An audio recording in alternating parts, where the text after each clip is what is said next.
Aloha! It's Friday. Here we are at the end of July, and it's hot. And when I mean hot, it's hot. It's over 100 degrees here in Southern California, specifically out here in the Santa Clarita Valley. And it's been over 100 degrees now for a week. So don't tell anybody, but I escaped down towards the beach, and it was a lot cooler. But I've come back here to make sure that we do our Aloha Friday. So speaking of heat, let's talk about home buyers. You know what? Right now, home buyers are still out there and they're still looking. Problem is, we don't have enough inventory. There aren't that many people looking to sell. So we're getting back into that point where we're getting multiple offers because there aren't that many houses to sell, but there are buyers to buy.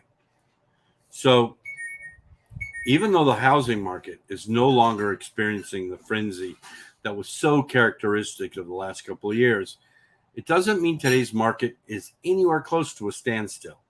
In actuality, buyer traffic is still strong. The showing index is a measure of how much buyers are touring homes. So it shows that there's seasonality in real estate, which we all have known.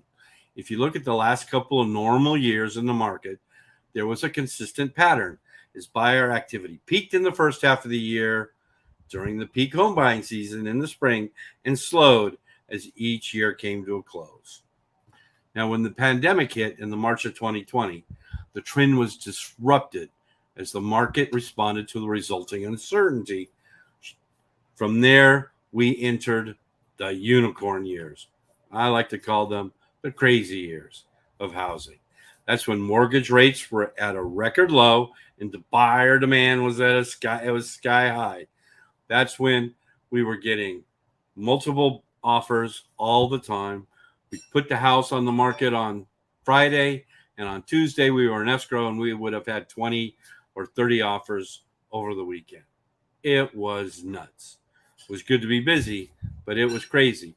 All those people getting ready, everyone looking for another place to live, remote working, all the things that happened. But similar trends still existed during that time, just at a much higher level. Now, let's look at 2023. Let's look at now. Traffic is down from the previous month, and it's also lower than the peaks we saw in the unicorn years. But what's happening isn't a steep drop-off in demand. It's just a slow return to more normal seasonality. As Showing Time Report explains, showing traffic declined about 10% in May. This follows a typical seasonal pattern disrupted by the pandemic, but now it's beginning to return to normal. Now, what does this mean to you? Buyers are still out there touring homes.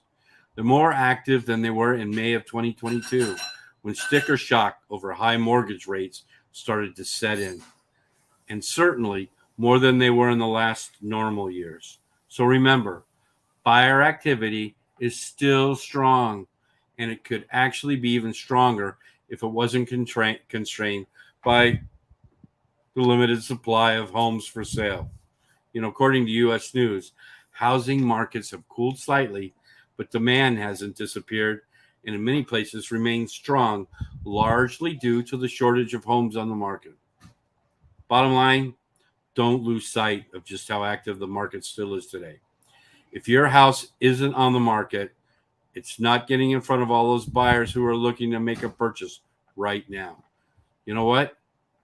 Call me, Jamie, at Jamie Barber Homes, and let's get your house on the market because there's people out there that want to buy them.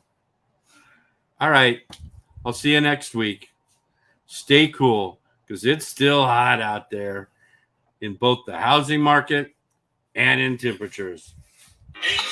So have a aloha. No work till Monday. Well, unless you're in retail sales, hospitality, or you're a realtor. All right. You guys have a great weekend and stay cool. And if you need to, let's go look for a house with a pool. All right. Talk to you later.